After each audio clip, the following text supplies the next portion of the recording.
My name is Rachel Carter. I'm a general practitioner working the night shift at Eastbrook Hospital, a place too quiet for how big it is. I had been picking up extra hours and using the empty time to record simple medical videos for my YouTube channel. Nothing fancy, just me explaining how to check blood pressure, recognize infections, that kind of stuff. That night was like any other. Fluorescent lights buzzing overhead, smell of antiseptic thick in the air, hallways dead silent except for the occasional beep from monitors. I set up my phone on the desk in my office, hit record, and started explaining how to deal with minor burns. I wasn't nervous. I had done this 100 times. It was just me, my notes, and the camera. Outside the office, the building slept. Barely any staff on duty, no visitors, just the low hum of machines and distant footsteps that didn't mean anything. It was supposed to be another easy night. A few hours of talking to a camera before checking on some patients, and then going home as the sun came up. I didn't expect anything to change. I wish the night had stayed that boring. Halfway through explaining second-degree burns, something small broke the rhythm. A scraping noise. I stopped talking and looked over my shoulder. Nothing there. I told myself it was probably just the building settling, hit pause on the recording, and reset myself. As I was setting up to start again, I caught movement in the reflection of the glass cabinet. Tiny, dirty footprints. They led from the hallway toward the bathroom down the corridor. My heart pushed harder, but I kicked it down. Maybe a janitor's kid. Maybe nothing. I grabbed my phone and walked slowly toward the bathroom. My sneakers squeaked against the floor. I kept the camera rolling in case it was something stupid I'd laugh about later. I called out, "Hello? Is someone there?" No answer. Only the low creak of the bathroom door swinging slightly. I stood frozen for a moment, listening hard. The silence after my voice echoed in the hallway was louder than the noise itself. I took a breath and forced myself to move forward, each step feeling heavier than the last. My grip tightened around the phone. The corridor stretched out ahead, fluorescent lights flickering like they were struggling to stay alive. Every step closer to the bathroom made my skin crawl like I was being pulled into something I wouldn't get out of. My shoes scuffed against the floor, too loud in the stillness. I reached the bathroom door and pushed it open with my foot. Inside, darkness swallowed everything. My phone flashlight barely touched the first few feet. I stepped inside, heart stammering. The air was cold, colder than the hallway. Wet footprints tracked across the floor but disappeared halfway through the room. No sinks running, no dripping pipes, just wet, dirty marks and silence. I backed away quickly, not turning my back on the dark until I was back in the corridor. I told myself to get back to my office, finish the video, get the hell out early if I could. I turned and saw my office door slam shut with a violent bang. I jumped, dropping my phone for a second before fumbling to grab it. My mind raced for explanations. Wind? No. Those doors were too heavy. There was no draft strong enough. A high-pitched screeching sound rang down the hall. Nails on glass. I felt my stomach twist. I backed away from the door slowly, not wanting to turn my back again. The lights overhead flickered harder now, buzzing louder like they were being strained. Every instinct I had told me to leave right now, but my legs wouldn't move fast enough. Out of the corner of my eye, something darted past one of the doors. Not walking, running on all fours, faster than anything should. I felt my hands shaking as I pointed the phone in the direction it went, the flashlight beam trembling across the walls.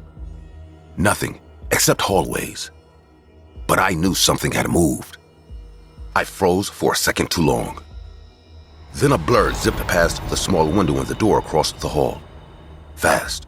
Too fast for a person. I ran toward my office, heart hammering, but stopped short. Behind the frosted glass of another door, something was standing. Tall, steel. I squinted, but the glass warped its features. It didn't move like a person. It twitched, head jerking to the side at unnatural angles. Tension squeezed my chest. I stepped back, ready to bolt, but the thing moved. A sudden jerk forward like it had seen me and decided it wanted closer. I turned and sprinted down the hall, every step loud and clumsy. I aimed for the nearest place I could lock. I slipped inside, slammed the door, locked it, and backed into the corner. Pitch dark, except for my phone light trembling in my hand. Something heavy slammed into the door. I bit back a scream. Another slam, harder. The door shuddered on its hinges. I sank to the floor, squeezing myself into the corner. I heard the lock rattle. I turned the flashlight toward it. The handle twisted back and forth, fast and desperate. My breath got shorter. I could hear a low scraping sound, like nails dragging down the door. I pointed the phone higher. A face pressed against the glass, mouth wide open, eyes pitch black. It stayed there for a second too long, watching me before disappearing again. I felt tears sting the corners of my eyes, but I bit them back. I needed to stay quiet. I needed to stay invisible. The light above me flickered. My breathing sounded too low. I aimed the phone at the door. A shape pressed against the glass window, but I couldn't make out details. Just wrong, twisted. The glass warped whatever it was. Another hit against the door. This time, the wood cracked. The thing had gotten inside. The door hung open, broken. It was crawling in, its movements jagged, limbs bending wrong. I screamed, raw, loud. No one answered. It dragged itself closer, mouth hanging open, but no sound came from it. Its hands reached for me, fingers long and broken at the tips. I gagged, backed away blindly. It lunged, grabbed my ankle, nails digging into my skin. I kicked wildly, landing a heel into its face. It let go just long enough for me to slip away, crawling on hands and knees into the hallway. I didn't look back. I couldn't. I heard it scraping after me, fast now. I staggered to my feet and ran, ignoring the blood dripping from my ankle. Every light in the hallway flickered off in sequence behind me, as if the hospital itself was shutting down. I stumbled, hit the ground hard. When I lifted my head, it was there again, standing in front of me now, silent, watching. My limbs refused to work properly. I tried to crawl backward, but my strength was gone. I closed my eyes, expecting the worst, but nothing touched me. Just the sound of breathing that wasn't mine, heavy and wrong. The last thing I saw before blacking out was its face inches from mine. No eyes, just two deep holes where they should have been. And then everything went black. I woke up in a hospital bed, not Eastbrook, a different facility. They told me a nurse found me unconscious near the main entrance during shift change. They didn't find anyone else inside. No footsteps, no broken doors, just me and a smashed phone. I never told them what happened. What would I say? That a broken thing tried to rip me apart? I quit night shifts after that. I still work at Eastbrook, but only during the day. I don't go near that wing anymore. It's under maintenance now, sealed off with caution tape. They say it's due to structural issues. At night, when I look up and leave, sometimes I see small, dirty footprints just outside the bathroom door.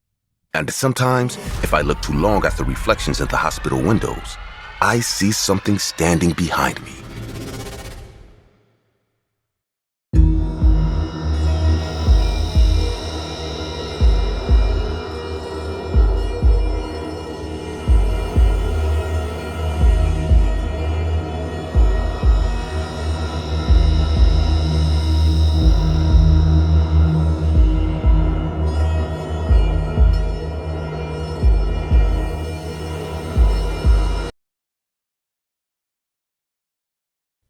I'll never forget that night. It's one of those things that stays with you, no matter how much time passes. I was 17, still in high school, when it happened. I was going home after work, my evening kitchen shift at the In-N-Out restaurant. Before leaving, I said goodbye to all the staff members, and they actually cheerfully said it back. I still couldn't tell if they were being nice to me because they genuinely liked me or because they all secretly knew my father owned the restaurant. But it didn't really matter, as I was doing what I always wanted to do. I never wanted any special treatment. I planned on working my way to the top. While heading out, I bumped into someone. He was wearing a black hoodie and holding the In-N-Out employee hat. I recognized his face, as I'd seen him working in the back of the restaurant during my shifts. I didn't know his name, but I jokingly said, "Long day at work, am I right?" I was trying to start a conversation with him, but he just nodded with a weird smile and stared straight at me as I walked past him to my car. His demeanor creeped me out, but I didn't say anything as I was exhausted. I had worked late into the night and I was already burnt out, so I just told him to have a good night and walked towards my car. The highway was practically empty, just this long stretch of dark road with only my headlights cutting through. It was peaceful at first, the kind of calm that makes you feel safe. But then I noticed this black van in my rearview mirror. At first, I didn't think much of it, just another vehicle out late like me. However, the van didn't leave. It stayed right there, just hanging back, keeping pace with me, and I started to feel uneasy. I tried to convince myself that it was just a regular van, but I couldn't shake the feeling that something was wrong. Suddenly, the van sped up and got close to my car's bumper. I hit the gas thinking I could get away, but my car wasn't exactly built for speed and the van kept up easily. My heart was racing as I didn't know what they wanted. The driver then started to swerve toward me as they tried to get me to stop driving by forcing me off my lane. My hands were shaking so badly that I could barely keep the wheel straight. They kept swerving until they almost hit my vehicle and made me flip my car. They forced me to stop. Two hooded figures then got out of the van, and one of them had something in his hand. It looked like a crowbar. The scary sight made my heart drop to my stomach. Without thinking, I jumped out and started running. I didn't even close the door behind me. I just ran, as all I could think about was getting as far away as possible. I could hear the sound of footsteps behind me, and I ran harder than I'd ever ran in my life. My lungs were burning, and my legs felt like they might give out. But I didn't stop till I spotted a dirt path leading into the woods. I dove straight into the trees to get away from my pursuers. It was pitch black in there, the kind of darkness where you can't see your own hand in front of your face. But I kept running. Eventually, I found a thick tree and crouched behind it, trying to catch my breath. I could still hear them running through the woods. I knew they weren't far, so I stayed as quiet as I could. They were really close to where I'd hidden, and I heard one of the hooded men say, "She can't have gotten too far." The other man then replied with, "Split up. We'll find her." I bit down on my lip to keep myself from making a sound. My body also remained frozen as I knew they'd find me if I moved even an inch from my hiding spot. Minutes dragged by, maybe hours. I couldn't tell, and eventually their footsteps faded. But I knew they were still out there, somewhere. After a while, I decided to move. I couldn't stay there all night. I crept through the woods, taking slow and careful steps. My arms were scratched up, and I felt like I couldn't breathe, but I kept going, as I knew I didn't have a choice. I eventually saw a light in the distance, and I initially thought it might be a house or a gas station. And for a second, I felt this flicker of hope. But as I got closer, I realized it wasn't either of those.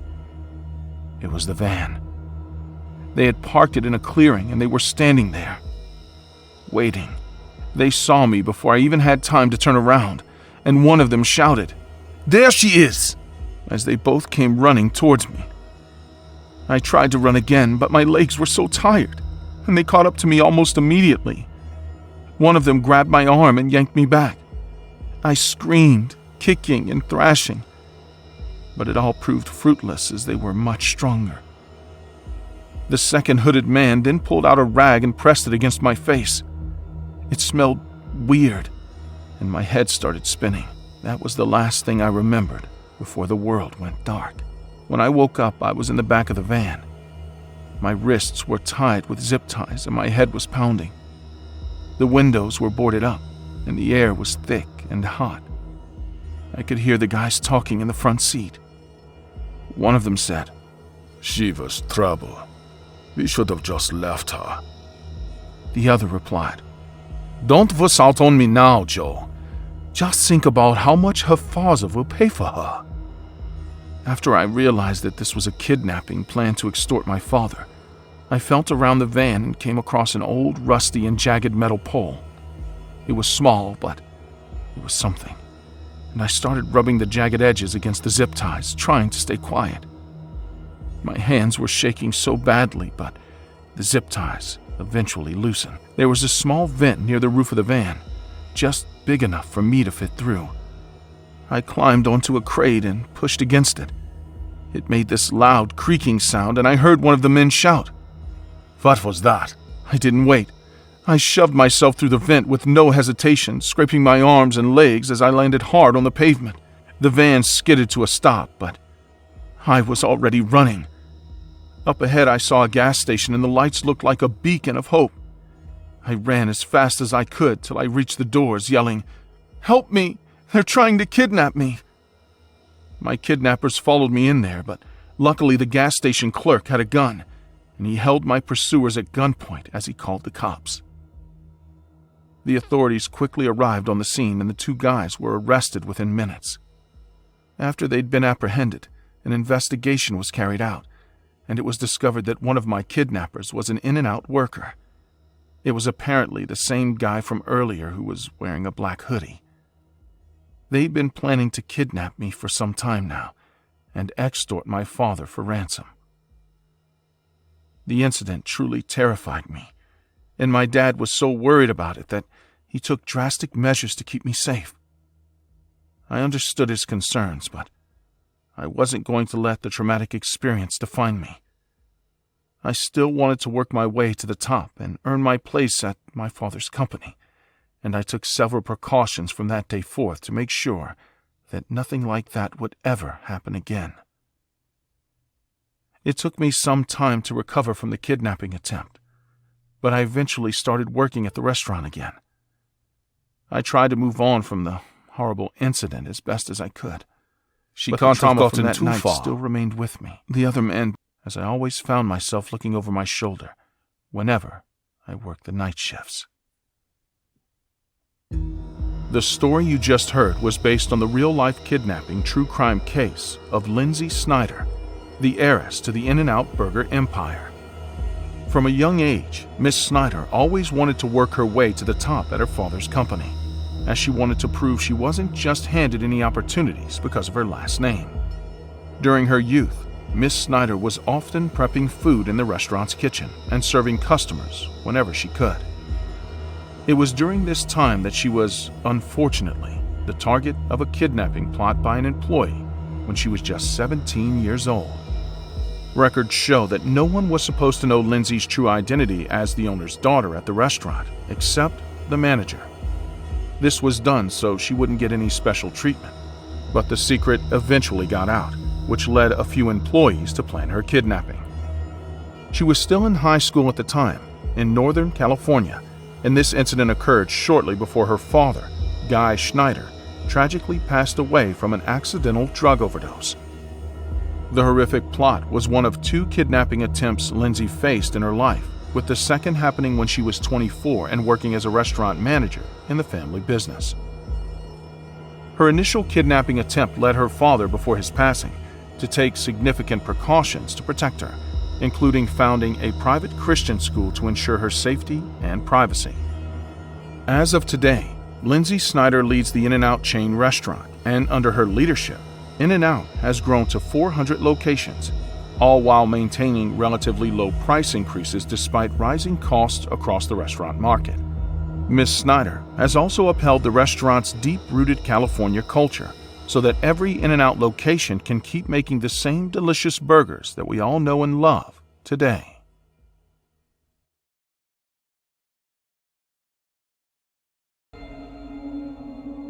In the winter of 1991 in Chicago, Illinois, I'd just returned home from my freshman year of college. My parents and I thought it would be a good idea for me to get a part-time job and earn some extra money. So I spent the next couple of days looking for places that were hiring.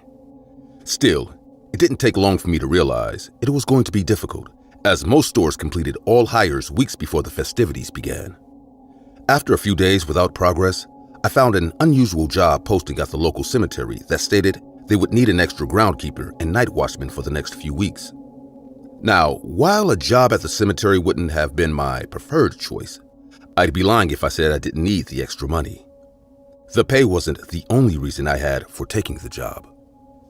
Growing up in Justice, Illinois, I'd heard my fair share of ghost stories, as the city has always been quite notorious for its supernatural history. I, however, had never been one that believed in that stuff, but as I told my family and friends about my new job at the cemetery, it started to seem like I was the only one. Most of them didn't approve and immediately bombarded me with ghost stories and tales about Resurrection Cemetery, where I was about to start working. None of that mattered to me at the time, so on November 19th, 1991, I took a shower, said goodbye, and headed to Resurrection Cemetery for my first day of work. A decision I'd come to regret for the rest of my life. The drive to the cemetery was about 30 minutes long, and after finding a taxi that was willing to take me, all I could think about was how difficult it would be to get a ride home later that night. Soon enough, we started getting closer, and as we did, the silhouette of the towering St. Mary statue emerged from the darkness, creating an ominous shadow and vibe that felt stronger the closer I got to the cemetery. Surprisingly, it didn't seem like I'd be the only one looking for a ride, as I noticed a girl standing underneath the Mary statue outside the cemetery gates. While I couldn't see her face as we were still pretty far away, her white and red dress stood out in the darkness. I watched for a few seconds as she stared at the empty road silently. I'd assumed she was waiting for a car, but by the time we got there, she was gone, and the taxi driver simply wasn't going to wait around for her. So he left, and I stood at the massive rusty gates of Resurrection Cemetery. The cemetery was dead silent by that time at night. A man named Rob had the shift before, and he showed me where I'd be staying until my shift was over. As we walked through the cemetery, it was almost like I was walking through a crowded room. I could feel the presence of 100 people around me and Rob. The cemetery was large and quiet, filled with rusty gates that creaked with an unsettling sound. The deeper we got into the cemetery, the more I felt the eeriness in the air all around us. But none stood out like the St. Mary statue, though they all had a certain feel to them and were covered in overgrown plants. We kept walking towards my workstation when, out of the corner of my eye, I spotted the girl I'd seen earlier walking outside the gates of the cemetery. I watched her for a bit as she continued pacing back and forth, and I felt concerned for her, as it was getting late and it was obvious she wouldn't be able to get a taxi home. My attention was drawn back to Rob when he shook my hand, handed me the keys to the workstation, and said, "Hey kiddo, word of advice. If anything strange happens, stay indoors and don't worry about it." I nodded in response, and after taking some more of his stuff, he wished me luck and left. My first night at the cemetery started pretty slow. After the first 30 minutes, I realized I had made a huge mistake by not bringing a magazine or something to keep myself entertained. Cell phones weren't a thing back then, so understandably, after an hour, I began looking for what to do before eventually deciding to explore the empty cemetery. That night was extremely cold, and the snow had started coming down lightly, covering the tombstones, ground, and statues in white. As I walked through the grounds, I noticed the graves got older the deeper I went. Eventually, I came across a section of the cemetery that looked like it hadn't been maintained in years. The weeds had begun to cover the stones, and some of the graves didn't have regular tombstones, but instead were marked by sticks set up in the form of crosses, giving it a very ungodly and ritualistic look. Along with its horrific appearance, everything felt wrong about the graveyard. Although I didn't believe in haunted places, I instinctively knew I needed to leave. Slowly, I turned around and began to walk away. Oddly, as I walked away from the strange sight, there was a sudden change in the atmosphere. The already cold temperature got even colder, and the sound of a woman crying filled the air around me. I froze in silence, terrified to turn around, as I was certain there was no one there a second ago. After about a minute, I slowly turned around to see the girl in white I'd noticed earlier that night standing, crying above a grave. Now that I was closer to the girl, I began to notice certain things I couldn't see earlier. For starters, her dress wasn't actually red and white. Instead, it was a ripped white dress that had certain areas covered in blood and dirt. She didn't have any shoes on, and her hair and body indicated she hadn't showered in a while. Despite how close she was to me and all the details I noticed, I still hadn't seen her face, and I had no clue how she'd gotten into the cemetery that late at night. "Hey, miss, I'm sorry about your loss, but you can't be here right now," I said, trying to get her attention. The woman didn't acknowledge me. Instead, she continued to cry without moving. So I decided to approach her and ask her to leave because the situation was starting to feel strange. I walked up to her quickly and grabbed her arm before saying, "You have to leave." Her head spun as soon as I touched her, and she responded with a deep, guttural voice. "Your punishment shall be an example to all those who dare to oppose my grief. I will consume your soul and ensure an eternity of suffering for what you have done, you peasant." I rushed back in fear once I heard her voice, and my heart stopped as I looked at her face. Met with the horrific sight of a decayed woman with wrinkles and burns all over her body. Her face and skin were completely deformed. Tears of blood covered her yellow eyes, and her jaw was detached, revealing demonic sharp teeth that weren't human in any way.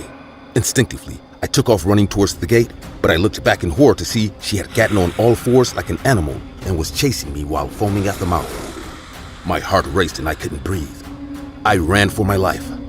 Every time I looked back, she got closer until eventually I felt a piercing pain in my back as her sharp claws dug deep into me.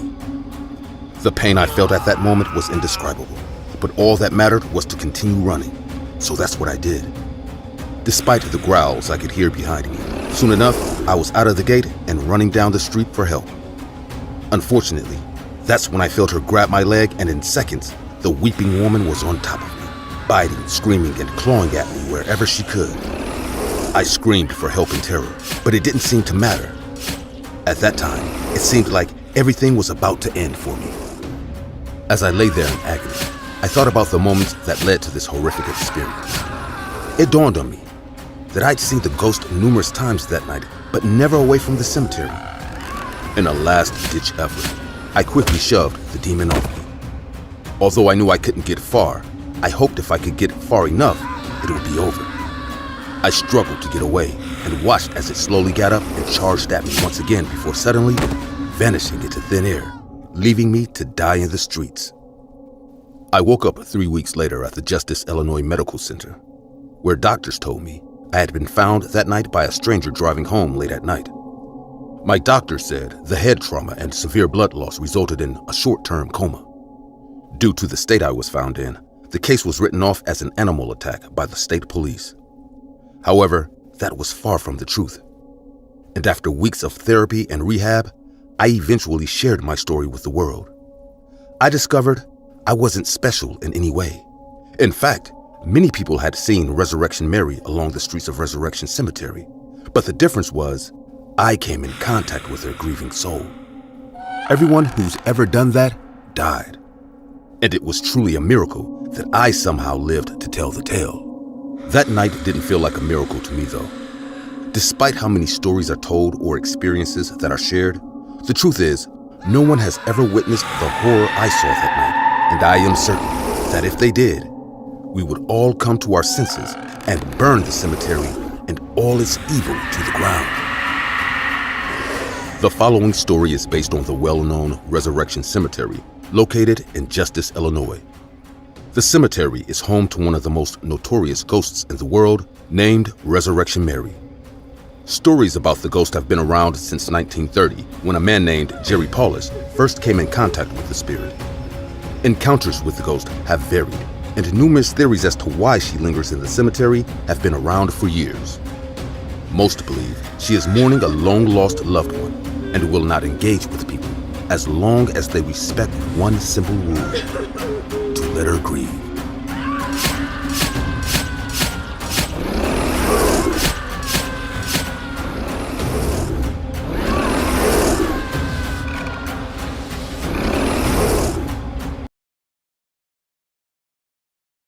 must admit that initially I was quite excited. I had gotten a job on the trains, which paid very well. I remember they were very eager to hire me, and I thought it was because they liked my profile. How deluded. They needed someone innocent enough not to know what was going on at Rockefort Station. My first few nights were monotonous. I checked the platforms, made sure the lights were working, and occasionally helped some clueless person who had missed the last train. The station was practically empty after midnight, except for the odd tramp seeking shelter from the cold or a couple of late-night commuters. I quickly got used to the place's almost absolute silence. However, something in the atmosphere of Rockefort was different. I couldn't explain what it was, but it felt old, older than it looked. The walls made strange noises, and the wind blew through the tunnels. My companions told me I would get used to it, and many laughed that I was being suggestible for nothing. They warned me never to walk alone in the place when it was too dark, and if I see or hear anything strange, just ignore it and leave. To be honest, I didn't understand what they meant, although if you think about it, it was kind of obvious. They were trying to scare me. It made sense. Not only was I the new guy, but also the youngest. I really had no idea how wrong I was, and one night, I understood why. It was after midnight when a man entered the station. He was disheveled with a haggard face and a coat that looked like it had been pulled out of a fire. He walked straight toward me as he finished closing one of the access doors. "Do you work here?" "Yes, can I help you with anything?" He stared at me before speaking. "There's a boy trapped on the lower level. I don't know how he got there, but he's crying and I can't reach him. I don't know what to do. You have to help me." I froze. The lower level had been sealed off for years. The doors were padlocked and no one had access, not even the employees. "That's impossible. No one can get in there." "I'm not crazy. I don't remember why. I'm very confused, but seriously, the boy was there. You have to help him." The intensity in his eyes made me uncomfortable. I hesitated, but the thought of a missing child outweighed my logic. I told him to wait for me while I looked for the keys to the locked doors. As I found them, I thought it would be best to call someone else, but I didn't want to look like an idiot. I went downstairs with the man, still convinced it was all a misunderstanding. The stairs to the lower level were narrow and dirty. There was hardly any light, and the air felt heavy. The man guided me, insisting that the boy was nearby. I know what you're thinking. Anyone would think it was a trap, that this man would do something to me. But I was there, watching his face. I can assure you that this man was terrified. There was no way he was lying. As we descended, I felt that everything was wrong. There was a musty smell and something else, something I couldn't identify, as if something dead had been there for a long time. When we reached the bottom, I realized we were in the part of the station I didn't recognize.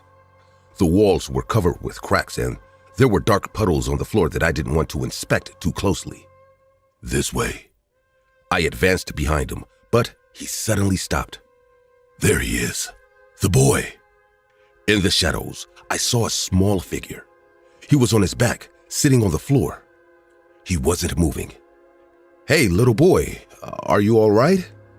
There was no answer. I took a step closer to him, but something stopped me. I turned to speak to the man, but he was gone. "Hello?" No one. The place was empty, as if the man had left without a sound of footsteps. Suddenly, I heard a whisper behind me. "Help me." I turned around quickly. I couldn't believe what I was seeing. There were people approaching from all directions, but they were not normal people. They were covered with horrible wounds, as if they had been crushed, burned, or worse.